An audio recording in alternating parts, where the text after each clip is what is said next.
makanan dan mencabut rumput. Tobacco companies should not be making money off the backs of Indonesian child workers.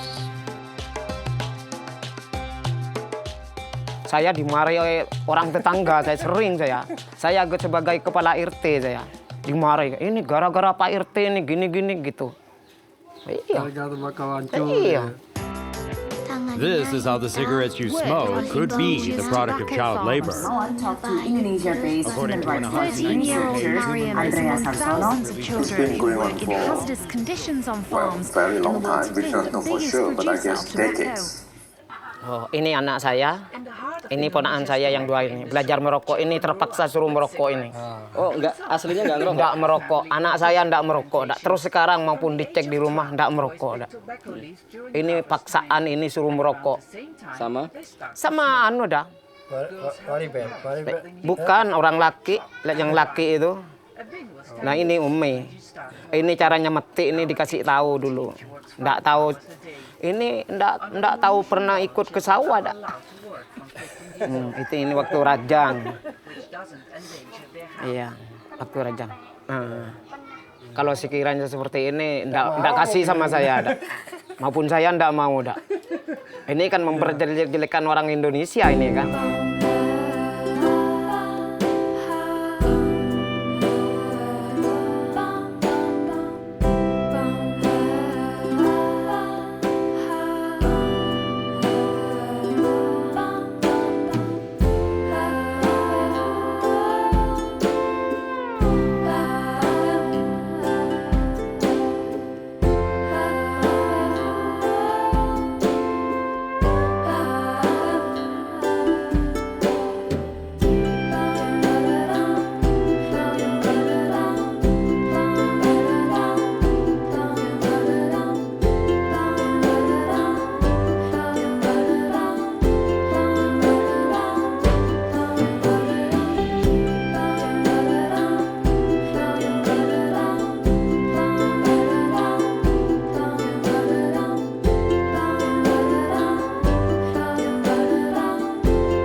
Filmnya kira-kira. Nah, kami ingin melihat sebenarnya seperti apa di petani sendiri di lapangan. Secara sadar bahwa kita tidak pernah memperlakukan anak seperti itu dan memperhitungkan nilainya. Dari kalau orang tua kita pekerjakan lebih efektif dan memang itu adalah tugasnya mereka. Kumpul satu keluarga, ponaan, satu nenek ya satu kakeknya satu, neneknya satu, cicit, cucut, cicit apa? Memang ada seperti yang tadi, kan tetapi itu kan bukan merupakan satu bentuk tekanan dari orang tua untuk dipekerjakan. Itu maunya anak. Bukan berarti orang tua yang memaksakan anak untuk bekerja sampai jam sekian, tidak. Dan mereka hanya memperkenalkan orang-orang tua memperkenalkan pekerjaan usaha orang tuanya seperti ini loh. Nah, jadi itu tidak mereka ditekan dengan waktu, kapan saja mereka mau pergi, tinggalkan begitu saja. Dia tidak punya beban dan tanggung jawab terhadap kejadian itu, artinya pekerjaannya. Jadi anak-anak tidak pernah kami perlakukan seperti yang ditayangkan tadi.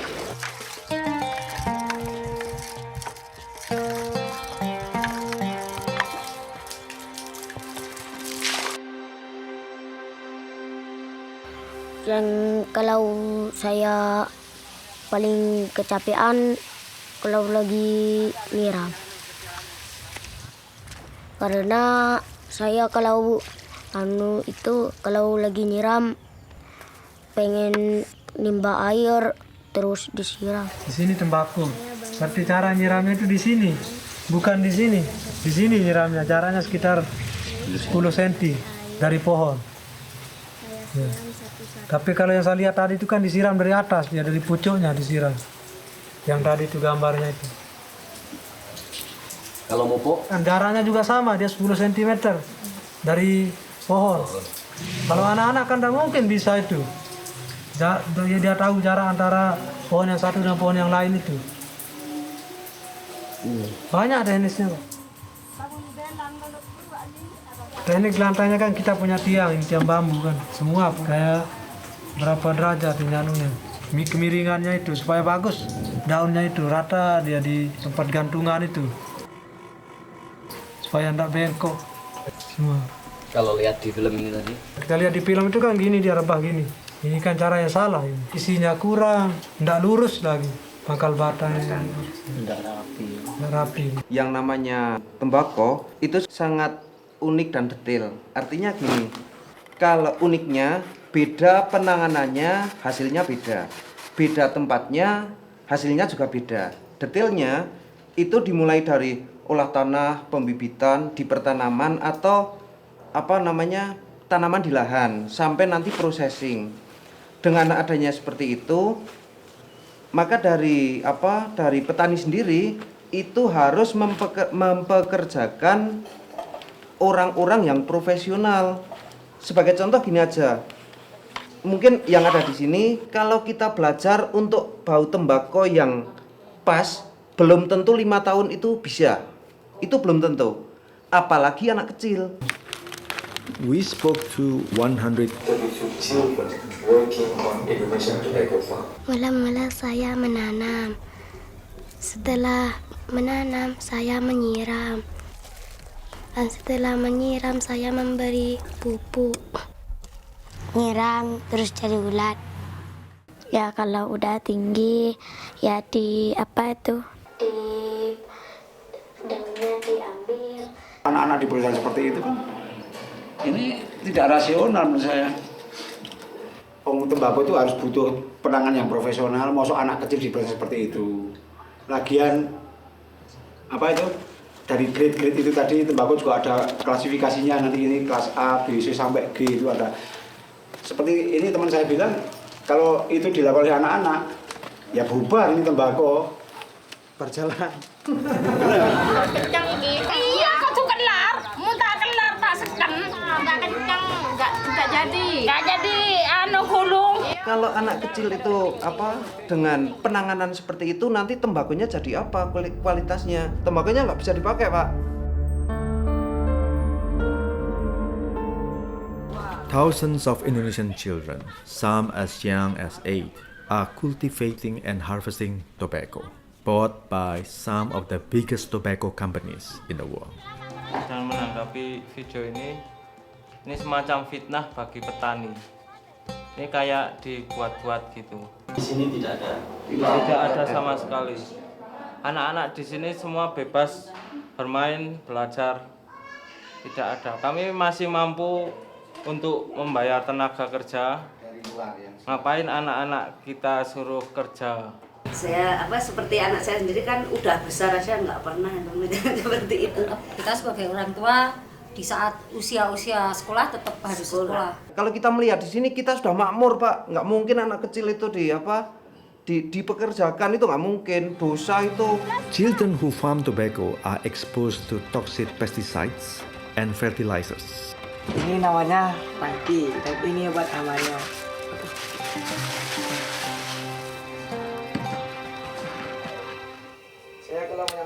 Salah.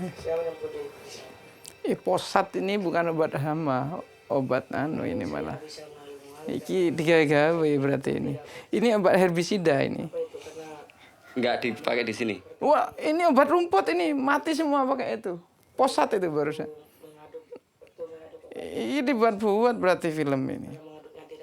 Jadi herbisida itu kalau diracunkan mati semua sak rumput-rumputnya, sak tembakau. Tembakonya juga mati. Yo mati Mas, asli mati. Rumputnya tidak dikasih fosat atau ronap gitu, Pak? Ya, kalau rendap tembakunya mati. Jadi cuma cabutin gini aja ya? Iya. Nicotine poisoning is an illness specific to tobacco farming. It happens when workers absorb nicotine through their skin. Kalau pegang tembakau itu, kulit saya itu merekat dan gatal. Nicotine is a toxin, and children can absorb as much nicotine through their skin as if they were actually smoking. Kalau di tayangan tadi, anak-anak kan ada yang batuk-batuk karena hidup di sekitar tembakau, ada yang batuk, ada yang gatel, kena nikotin. Kalau kondisi anak-anak di sini bagaimana, Pak? Nah, nanti saya tanya ke anak-anak ini. Namun dikit-dikit makan, wah gini kan? Ini tidak pernah dia gatal, anak-anak kecil ini. Saya bangun tidur jam 6, lalu saya berangkat ke sawah, ambil ember, terus saya cari air, saya siram satu-satu sampai selesai. Kalau paling berat itu menyiram. Kenapa? Kalau tangan ya pegal-pegal, kalau bangun sini satu, dan penat. Kalau di sawah biasanya bising-bising, goyang-goyang di sawah. Pusingnya saya seperti mau pecah kepala. Sering ke kebun? Enggak. Hari Minggu ke kebun juga atau masih nggak pernah? Pasti syuting baru kerja seperti itu. Apalagi ini, enggak pernah ke sawahnya aja, enggak tahu ini. Kelas berapa sih Umi sekarang?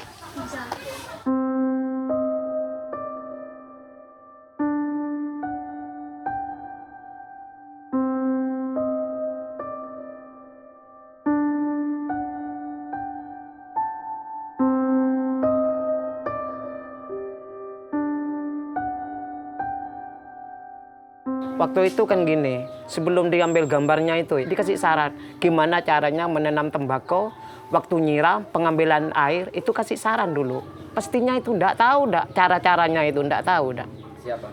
Anak kecil itu. Istilahnya geladi kotor dulu ya, lalu itu geladi bersihnya langsung difoto.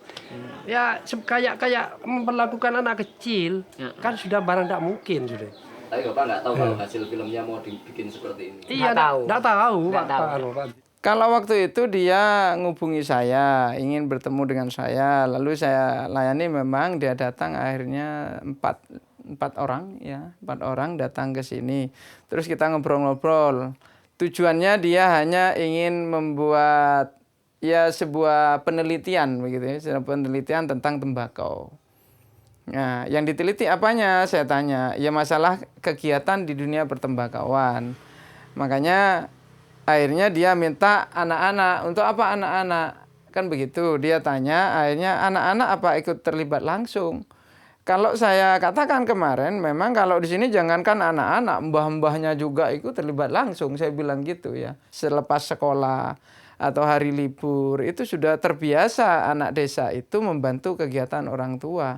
Bahkan tidak hanya di tembakau, di semua komoditi juga seperti itu. Cuma kalau di tembakau karena pekerjaannya banyak, maka ya lebih banyak kelihatannya anak-anak itu membantu pekerjaan orang tua. Akhirnya minta beberapa anak pada waktu itu. Jadi usia 15 tahun yang dia minta.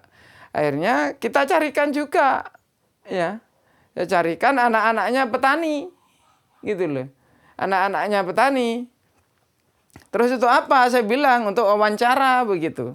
13-year-old Mariam is among thousands of children who work in hazardous conditions on farms in the world's 5th biggest producer of tobacco.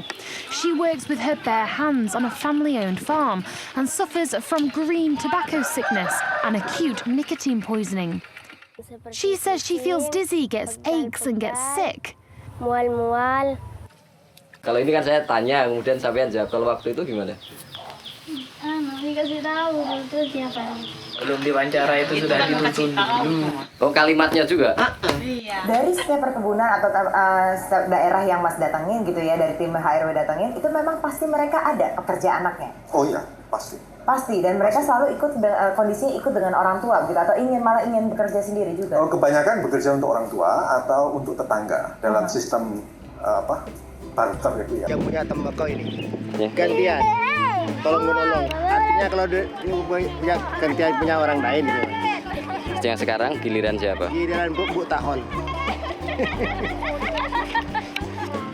Kalau anak-anak? Yang anak-anak ini banding kok ini lagi saya main aja, bukan kerja.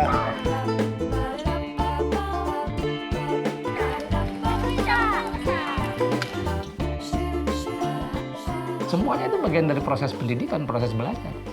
Maka saya pikir ya aneh lah kalau misalnya itu direkayasa dalam satu pendapat bahwa anak-anak dipaksa untuk bekerja sebagai buruh. Saya kira itu nggak benar karena sama sekali tidak kontekstual. Saya kira orang yang seperti itu orang yang tidak mengerti kebudayaan di Indonesia.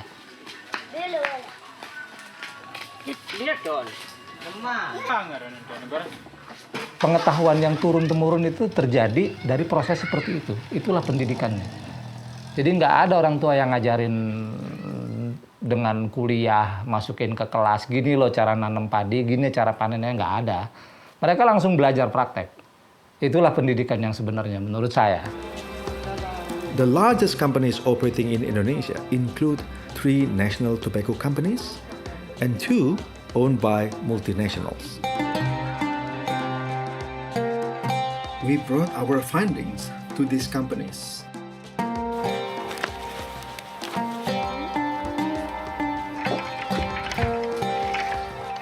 And we asked them about their policies and practices regarding child labor.